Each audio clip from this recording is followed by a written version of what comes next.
for downloading this episode of Cork Talk with me, Tim Atkin. A weekly conversation with some of the most famous people in the world of wine. João Portugal Ramos went to a German school in Lisbon, an education that's helped him bring a bit of organisation to his subsequent career. Among the key figures in the modern Portuguese wine revolution, he's a champion of the Alentejo, the country's largest region, and the Douro Valley, as well as native grapes such as Arinto and Touriga Nacional. Our conversation covered the highs and lows of his remarkable, groundbreaking 40-year career. Hello, João, and welcome to the podcast. Hi, Tim. Nice to see you again. Fantastic to see you after all these years. I mean, it's been ages, isn't it? I believe you were one of the first wine writers I met. Sometime, don't tell anybody, probably sometime in the 1980s, wasn't it? Yes, 1980s, because I started, my first vintage was 1981. Yeah. We might have met around mid-80s. It could have been mid-80s. I think it was one of the first trips I went on. It's 40 years this year that I've been writing about wine. It's scary, isn't it? Next month, anyway. Where are you right now? Are you in the Alentejo? I know you love the Alentejo. Are you in the Alentejo? It's my home. It's where we live, where we have our main activity, and where we built from an old ruin our house where my children grow up. But nowadays we took 2 weeks holidays. As you know, the harvest is coming. We never know, but last year's we start harvesting slightly earlier than used to, and therefore we decide to give 2 weeks break a little bit earlier than usual, just in case of we need to rush to the harvest. I mean, you were born and brought up in Lisbon, weren't you? And your family has a long connection with wine, particularly through your grandparents rather than your parents. Is that correct? My grandparents, yes, they where I grew up, nearby Lisbon, exactly, and I remember very well. Unfortunately, after the Portuguese Revolution, the family decided to sell the property, and that's why I was somehow in nothing to do at that time, and it was very tough times because I'm talking about 77, 78, and hard times for Portuguese people after the Portuguese Revolution, and I was, to be honest, I have like 3 years, basically nothing to do. And finally, late of 1980, I was invited to start as a consultant in Alentejo. Okay, tell me more about that in a minute. I want to learn a little bit more about your childhood because do you have memories of wines and vineyards, going to see your grandparents and their estate? Of course. Especially, I remember very well to walk through the vineyards with my grandfather. And it was a small estate with 40 hectares of vines, but it's amazing. It was very, very ahead of time because we had, imagine such a small estate. We had a winery just for whites and another one just for reds, which was somehow very not usual at all. Revolutionary. Yes, really, as it were. But the winery itself was like 200 meters apart. Yeah. So it was really different, 2 different wineries. Yeah. Small. And as a kid, you were good at blind tasting, weren't you? By the time you were 16, you were smelling stuff because I think you're colourblind. Isn't that right? You told me that once. I'm colourblind, exactly. But it's funny because I think when you lost or you are more weak, in one sense, you are more strong in others. They used to say. Yeah. And I remember very well when I was a child, when, imagine, my mother gave me a pullover. I could not exactly see the color, and the first thing I used to do is to smell it. And from the smell, I in my mind, I like it or I don't like it, But you can tell the difference between a red and a white, can't you, looking at it, or a rosé? Yes, but for me, the most problematic colors are around brown, red, brown, and green. That's my most difficult. And another thing I didn't know about you, I was researching this podcast, I've known you for a long time, was you went to a German school as a kid. I mean, why did you go to a German school? And you spoke German, presumably. It was only German, was it? Of course. I had 8 years in the German school, 2 years kindergarten, more 6 years, and I have all the classes in Deutsch except Portuguese. Imagine, I had the geography, history, mathematics, everything. I should speak German like Portuguese. But why did your parents send you there to a German school? It was, to be honest, it was one of the best schools at that time in Portugal. I still believe it is. And also my father went there when he was a child. Okay. And all my family, all my brothers and sisters went to German school. Yeah. I mean, did those 8 years have a big influence on you? I don't mean just in terms of the language, but, it's more, Germans tend to be a little bit more, I don't know, I mean, it's a cliche, but a bit more disciplined than Latin Portuguese people, right? What was it like? You just got the point. Exactly. We are, I used to say I'm a disorganized, organized man. I would say due to the 8 years in German school. It helps me a lot. It's unbelievable the things you have in your brain due to the German school. It helps a lot. I'm sure it helps me a lot all my career. Yeah, in a good way. Yeah, obviously. In a good way. And when did you decide you wanted to be a winemaker? Your grandparents had this estate. You used to go there, but then the revolution came. When did you think, hey, I might do this as a living? We were 13 cousins. And out of those 13 cousins, I was the only one with some interest in agriculture. And I decided to go either economics or agriculture. I decided to go to agriculture. And I was the one to be named to take care of the property, I would say. Even after I graduate, I took 2 years with a stage in Dois Portos, in our Centre National of Viticulture. It was a natural viticulture study centre, wasn't it? Yeah. Yes, and it was, imagine, 10 kilometers apart from the state. So I was almost to become a public employee, working for the whole family. In one hand, I'm glad I didn't do it because it was sold. And when was the revolution? 74, was it? 74. Yeah. Okay. 74. So by the time you graduated, then it had gone, had it? I graduated in 76. Yeah, and then you had those years when the estate had gone. They decided to sell it, basically. Yes. Yeah. Exactly. I mean, does what you learned then at university and the National Viticultural Studies Centre, has that been useful for you? I mean, were they teaching you good things in those days? Yes, especially, we decided it's amazing when you see the difference between our degree of knowledge at that time with, for instance, my son is graduated as well in agronomics and enology, but nothing to do with my time, At my time, we had 3 years. Everybody studied the same in our university, and then you need to choose on the third year. We had 5 years, and on the third one you need to choose which direction should I take: industry, silviculture, forests, industry, or just agronomics. And I decided to go to industry, so I had 2 years focused mainly in bread, milk, olive oil, and wines. Of course, at that time, I felt more and more that my interest in viticulture and enology, and that's why I took the decision to go on. Yeah, interesting. What sort of shape was the Portuguese wine industry in then? I mean, the table wine revolution started, or was it still focused on mostly on fortified wines, with a few exceptions?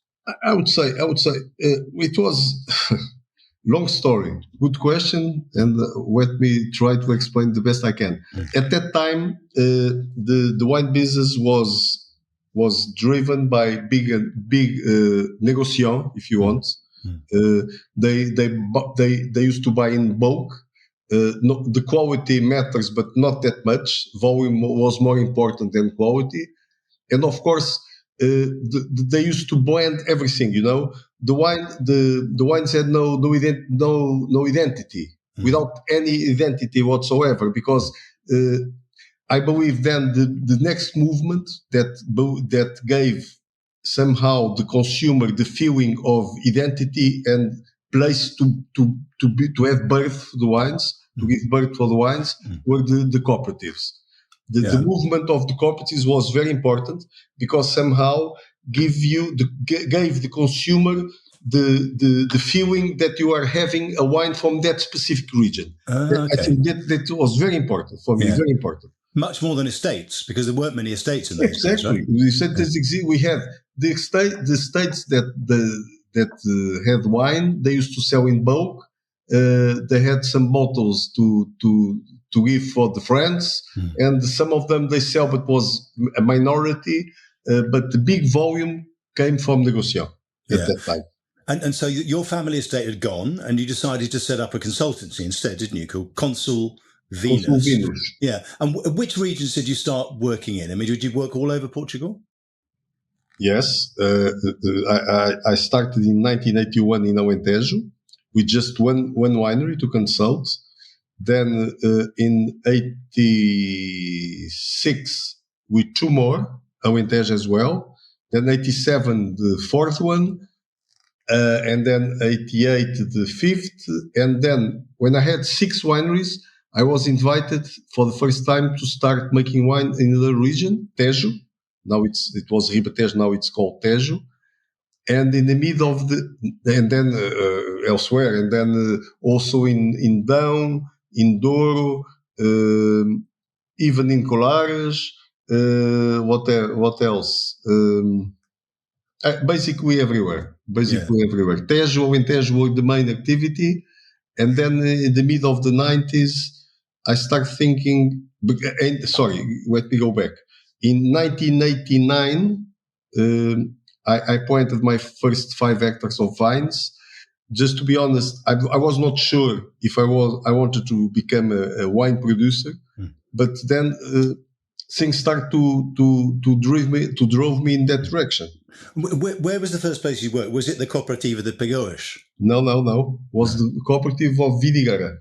Vidigueira. I met you. You were working with Reguengos, weren't you? But things like that. Yes. But Pegões was a bit of a shock. I mean, I think you told me once you went there and there were snakes inside the winery, weren't there?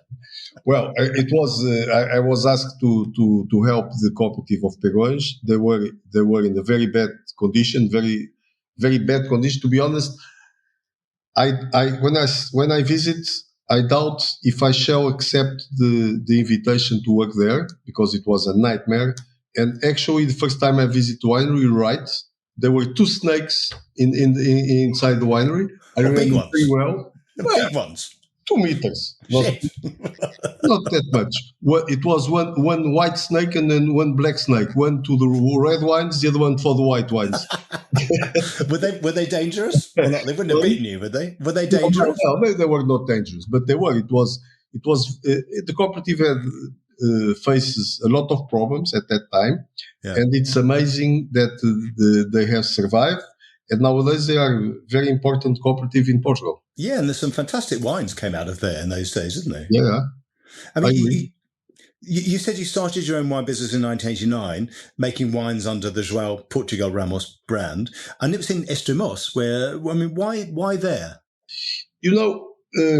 Because the road I used to take coming from south of Alentejo, I used to work in Vidigueira, then Reguengos, and then Porto Alegre. So my road was that one, and since always I felt that Estremoz was a fantastic region because somehow it's still Alentejo, I mean in the good sense, but a little bit further north. So I believe Porto Alegre is not Alentejo, so to speak. Estremoz, I would say it's the Alentejo with good conditions. Okay. Nice altitude. As you know, Alentejo covers 1/3 of Portugal inland region. It's a huge region, and it's funny because usually people think Alentejo. They think Alentejo it's a big plain. Everything looks the same. The soil, the terroir is about the same, and I would say Alentejo is by far the Portuguese wine region where you can have more difficult soils, difficult exposures, difficult altitude. It's a puzzle. You can have. Don't forget that Alentejo goes from Spain, very continental weather, to the coast, and from north to south is about 250 kilometers. So you have. It's completely. You can have immensity of different wines.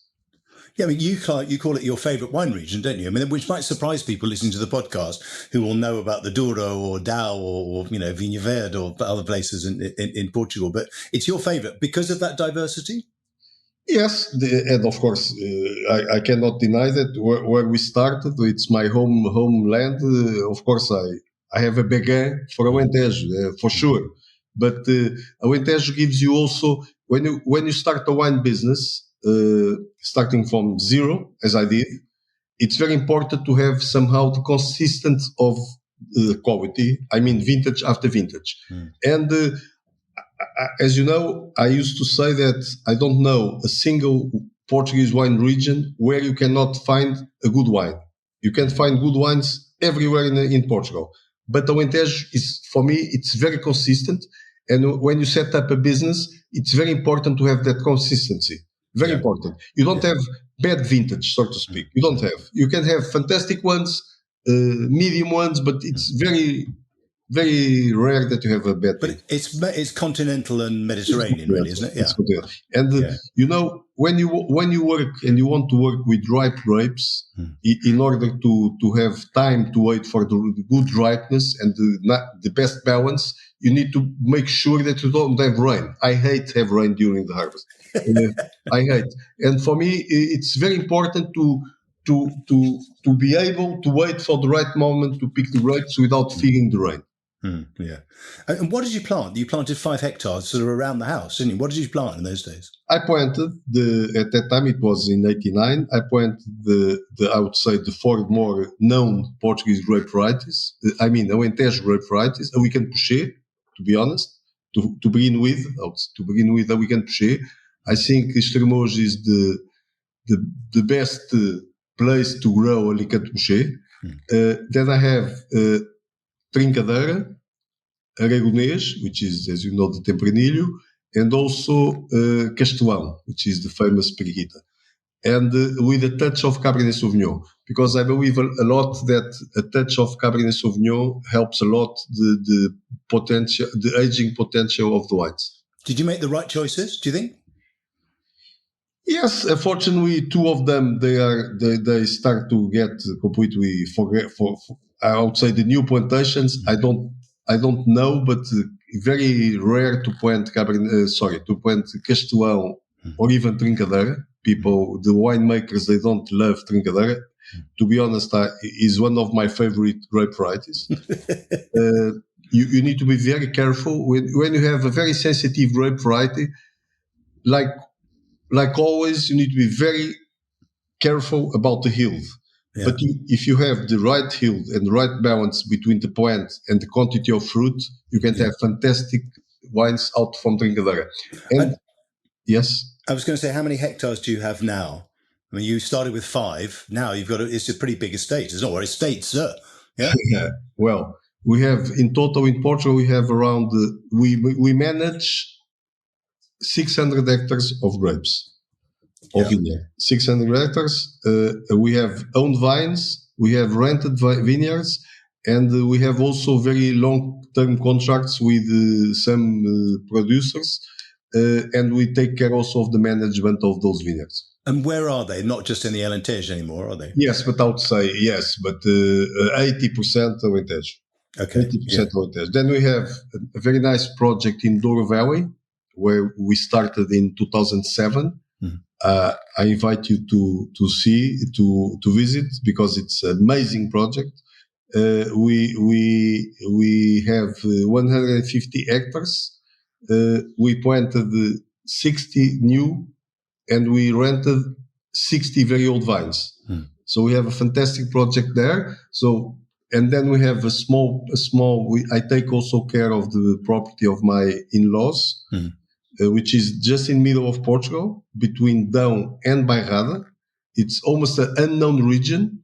Very interesting wine. The reds are made from Baga, and the whites from Cercial. Only 13 hectares of vines, but very, very old state, back from the 18th century, from my wife's family. And to finish, we have also a project in Vinho Verde. Oh, okay. Well, that sounds good. Sounds great. And how do you farm? And you dry farm in most of these places or not? If I Dry farm without irrigation, right? No. We have irrigation. We don't have irrigation in Vinho Verde, but we have not even in the state of my in-laws. But of course, we have irrigation in Alentejo. Not all the vines, but some of them, and in Douro Valley, not all of them, but some. It's very important to have, because we are facing, some years it's very useful to have the possibility to have some water to. I mean, presumably it's raining less in Portugal. I mean, even in Vinho Verde, right? No, in Vinho Verde we have a lot of rain. But just to have an idea, going to Douro Valley, the Douro Valley, it's a huge valley. It's starting from almost from nearby the coast, going to Spain, and you can divide it in three parts. The first part we call it the lower Corgo, where you have roughly 1,000 liters irrigation per the rainfall during the year. Then you have the upper Corgo, where you have roughly half of it. I mean 500 liters. And if you go more close to the Spanish border, where we are, we have 300. So right. Imagine it's 50-50. Yeah. So you go from 1,000 to 500 to 300. Yes. Yeah. It's very low rainfall, and there we need to have some water to help the plants, just to have the full ripeness, the ripeness of the fruit, because the ripeness, it's not, as we both know, it's not only the ripeness of the sugar. It's more important for us is the ripening of the tannins. And if you don't have water, it's very difficult to achieve the ripeness of the tannins. I mean, Portugal is a comparatively small country, but there's a lot of variety in terms of grapes, obviously, but terroir and wine styles. Just tell us briefly, what are the major climatic influences? Presumably it's the Atlantic, or if you're in land, it's mountains, is it? And heat, obviously, presumably, once you get further south. Yes, it's heat, but some like 10 or 12 years ago, already 15. We have in Alentejo we have built the biggest artificial lake in Europe. So we have a huge lake, and funny enough, it's in the very hot days during the summer. When you arrive to Napa Valley, I went there twice. You arrive until noon, until midday. It's always cloudy, foggy, and then in the evening you have fantastic sunshine. And it happens now a lot nowadays in Alentejo. You have very cold mornings. Sometimes the sun don't show up, and after 12, 11, so the climate has changed a little bit in the good sense, because to help a little bit to manage with the climate change. Yeah. And is that because of the lake, partly? Because of the lake. I didn't know about that. Yeah. And so how many different labels do you have? I mean, your main label is called João Portugal Ramos. And we should basically say that Portugal is actually your mother's name, isn't it? It's not a marketing tool to call yourself Portugal, right? To be honest, I don't know if it helps in the foreign markets to carry the name of the country, because as we both know, Portugal, unfortunately, was not known producing good wines. Yeah.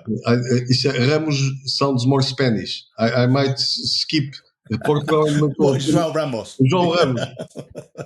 But yes, it's my family name. It's my mother's family name. And that's the main brand, isn't it? And everything comes under the brand. Yes. Yeah. That's my core brands, I would say. Our core brands. But as you know, we to have a company with our medium-sized dimension, sometimes you need to play. You need to make some wines that are not under our core brands. Yeah, and therefore, namely for the UK. Yeah. Then we have some other labels that we control, of course, the whole process. But I would say they are not our core brands. Okay, got you. Yeah, just talk us a little bit about your winemaking style. I mean, who influenced you at the start? Because you started, as you said, from almost nothing, and there wasn't much happening in Portugal, really. I mean, Bacavelli existed and a few other things like that. Probably Grande Escolha, and a few Douro wines, but there wasn't much, was there? Yes, but first, I'm a Bordeaux lover. Mm. I like the style of the Bordeaux. I like a lot. I know it's not a Portuguese grape variety, but I like the style. I like the behavior of a Cabernet Sauvignon in Bordeaux. I like that saltiness, that aging potential. And of course, since always, I'm from a French school guy, if you want. I'm not, I identify myself much more with French wines than California or Australian wines. Much more. So for me, making a red wine, you need to have, of course, balance. You need to have aging potential, and you need to have tannins in order and acidity to achieve some aging potential. So my school, I admire a lot the good French wines, and when I started my higher-end wines, was a little bit that school that I tried to follow. Was there an individual? Was it any one person who taught you or not? No, I was seeing what's happened. To be honest, I remember very well I don't know if you remember, but unfortunately he passed away already, but Tony Francisco Vilés and Peter Bright. Yeah. I think they were very important to the wine industry. For me, they were very important because somehow they brought new ideas to Portuguese wine trade and wine making. And it helps me a lot. But I would say mainly I look what they were doing in France, and it was my if you want, my a model, a role model. A model. Yeah. So, but it's interesting. You're saying that you basically taught yourself then, yeah? Sorry? You taught yourself. You went to university, obviously, but you just started making wine by doing it, right? Yes, but Tim, when you go out of the university, you know very little about what to do. You have the theory, but you don't have the practice. That's true in lots of cases. Let's talk about grape varieties, because Portugal's got this amazing array of indigenous grapes. I mean, semi-indigenous, but how many different grape varieties does Portugal have? Hundreds? 300, maybe? I think around 300, yes. Yeah. Yes, around 300. It's amazing. Unfortunately, some of them, they are almost forgot. Yeah. But now it's a trend. A lot of the young generation of winemakers start to revitalize those varieties, which is, I think, very important. But takes time because if you go for our more known grape varieties like Touriga Nacional, like Trincadeira, like Aragonês, like Baga, even those grape varieties are difficult to hit some international markets. Imagine the other 200. Do you have a favorite? I mean, do you think there's one great Portuguese red and white grape? I mean, what would your favorites be if you had to choose one of each? I think if you want me to name one grape variety in whites, I would say Arinto. Because I could say also Encruzado, I could say Roupeiro, but Arinto it's more grown all over Portugal, and it's a very interesting grape because it helps very well the acidity. You can make fantastic wines to age. You can work both ways. Make a complex and barrel-aged wines. You can make also a very interesting young wine to drink. And when it comes to reds, of course, I need to say Alicante Moché, when it's grown in the right place, like Estremoz, and you need to be very careful about the yield, because don't forget that Alicante Moché is a very generous grape in terms of yield. But if you concentrate in producing high-quality wines, I would say we can say it's very interesting. Also, of course, Touriga Nacional, very interesting. Baga, it's very interesting as well. Bairrada, very interesting. Trincadeira, which we just spoke a little bit around Trincadeira. I think it's very important because making wine is like cooking. You need to have balance, and you need to try to embrace flavors. I mean, when you go to Alentejo wines, which is you have the ripeness and I would say the jammy of the Aragonês with lots of berries, you need to have some more fresh to match. And Trincadeira plays that role, in my opinion, the best possible.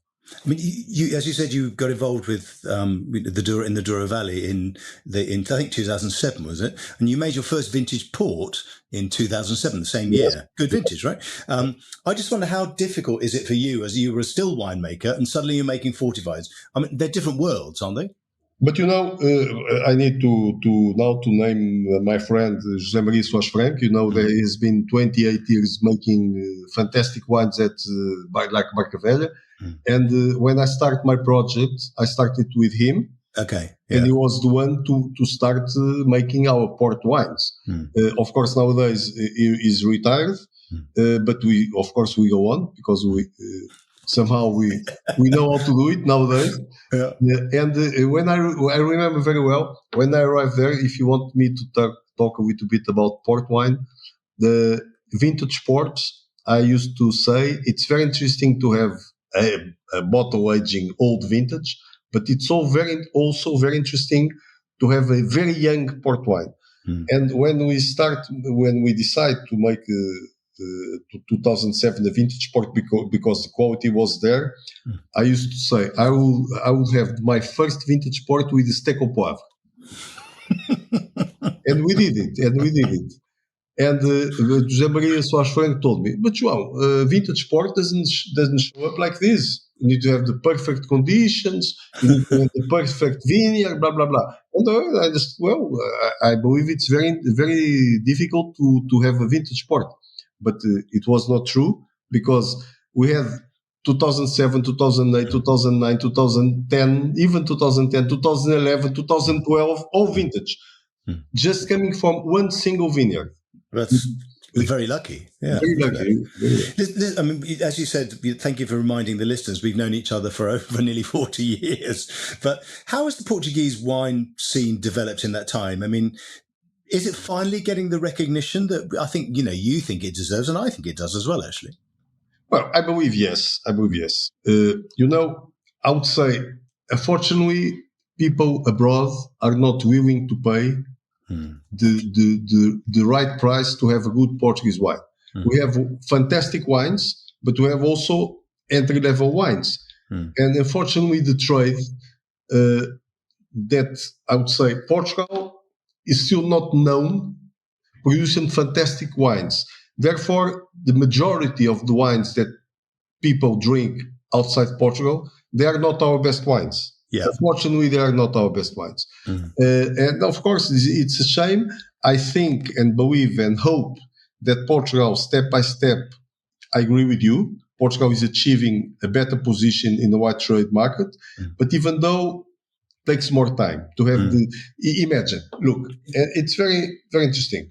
If you go to a restaurant, you have some Portuguese wines nowadays on the wine list, but difficult to sell and difficult people to ask. People are not willing to pay a high price for a Portuguese wine. They go for a more reliable, in their opinion, wine. And therefore, the majority of the wines you see, Portuguese wines all over the world, they are sold mainly in supermarkets, which is good because they do some volumes, of course. But of course, the high quality wines, Portuguese quality wines, are not, for the time being, not with the exposure we want them to have. They're drunk in Portugal, right? Yes, they're drunk in Portugal. Yeah. Which wines do you like to drink at home? Do you collect wines? Do you have a cellar? Of course. I have a cellar. Bordeaux, for sure. For very few Pinot, very few Burgundy, very few, because I cannot afford the good ones. I believe that if you go to a medium Bordeaux, you can have good wines, not paying a lot of money. But if you want to have a good Burgundy, you need to pay a lot, and I'm not willing to pay a lot to a Burgundy wine. And then I have a good selection of the wines I have produced during all my life. Even when I was only a consultant, I still have very old vintages from 30 years and 40 years ago. I still have some, and they are holding very well, some of them. And I have a good collection. I have not a fantastic collection, to be honest, but I have some good ones. I mean, next time I see you, I'd like to try some of those old cooperative wines from the Reguengos Cooperative. I think it was the first time I met you there. Yeah, exactly. I still have a good wines from them. I have also from. I have some good examples. Yeah. I mean, have you ever wanted to make wine anywhere other than Portugal? Has anyone ever said to you, come and make wine in, I don't know, Spain is pretty close? I've been invited to go to France, to Spain, to Brazil. What else? To Angola. Angola? Yes. Yes, but I never accepted. You always said no. No. Always said no. I like a lot Portuguese wine. I like a lot the country where I live with my children and family. And I'm old enough. I did my job trying to put Portugal on the map as a wine producer country. Yeah. Just tell me which Portuguese varieties do you think work best in other countries? Touriga, maybe? Touriga, as you know, a lot of interest in Touriga. I just had I was asked to receive two French guys like 2 weeks ago, and they went to Alentejo. It's interesting your question because they went to Alentejo not only to our winery, but they went like 2 days in a row tasting all the Tourigas they can have in Alentejo. And I asked why, because we want to plant Touriga in south of France. Wow. But you see some movements around Portuguese grape varieties, Touriga Nacional for sure, also Alvarinho. And Arinto, I think Arinto has something to do with Riesling. We do some Arinto. I know some people that planted Arinto, but mainly Alvarinho and Touriga Nacional. Yeah, I think you're right. Yeah. Just to be quickly about your kids, because the last 8 years you've been working alongside your son, who's João Maria, and your daughter Filipa, who helped us set up the link today, which is great. But what do they do? Is Filipa more on the marketing side, João Maria more on the winemaking side? Yes, exactly. But they both take part in our administration board. And I believe another one will come to follow them. So I have 5 kids. The older one is an architect, so far away from wine business. But the other ones, they have been born. They have seen everything, starting from scratch, And of course, they help me a lot. Thanks God. And step by step, I will step back. And how difficult is it to keep family wineries in the family, as it were? Is that getting harder with consolidation in the industry? Well, a lot of movements nowadays. It's funny because I had a last figure was shown like last month. You know how many Portuguese wine producers are not professional? More than 90%. Wow. More than 90%. And I was also told that it's the only country that has that many people working in the wine business without being professionals. Do you mean that they're grape growers or they're winemakers as well? No, they bought the wines, but they don't have the wine business as the majority of their activity. Wow. You know what I mean? The only thing we do is making wine. It's wine. And you have, like me, we have 8%. 92% are people that having as a leisure, as to be, because it's funny, because it's whatever. But it's unbelievable, more than 90%. Yeah, I didn't know that. One of the many things I've discovered during this conversation with you. Last question, I ask everybody this, is how do you get away from wine? I know you used to enjoy hunting. Is that still your main thing? I mean, you can only do it certain times of year, presumably, can't you? Yes, but first of all, I like nature. I like a lot to walk. I like a lot dogs. So sometimes people mix hunter with killers. Nowadays, I have a small state where we hunt. And for me, I like more to see the small chicks during now, the breeding season, than shooting them. But hunting is my major activity out of the wine. Yeah. And how do you keep fit? Because you're still looking great. Well, walking behind the partridges. But they move quite quickly, don't they? They are, but you need to keep fit because it's very, very hilly, valleys and mountains, and you need to. Yes, it's very funny. It keeps you fit. Thank you. Listen, João, it's been fantastic talking to you. I've enjoyed drinking your wines over the years. It's been amazing that we've been friends and we've known each other for so long, and it's been too long since we saw each other. So next time we're going to drink some good wines. Yes, you need to come and visit us. Please do it, because I will drive you to Douro, because you're going to enjoy a lot our project. It's a deal. See you soon. See you soon. Thank you, Tim. Well, big thumbs up to the Germans, as well as that chance purchase of a house in Estremoz. Next week on Cork Talk, my guest is Cliff Roberson from Roberson Wine in London. Join me then. Thanks for listening to Cork Talk. If you want to read more reports, articles and tasting notes by me, go to my website, timatkin.com. You can also follow me on Twitter @timatkin and on Instagram @timatkinmw. See you next week.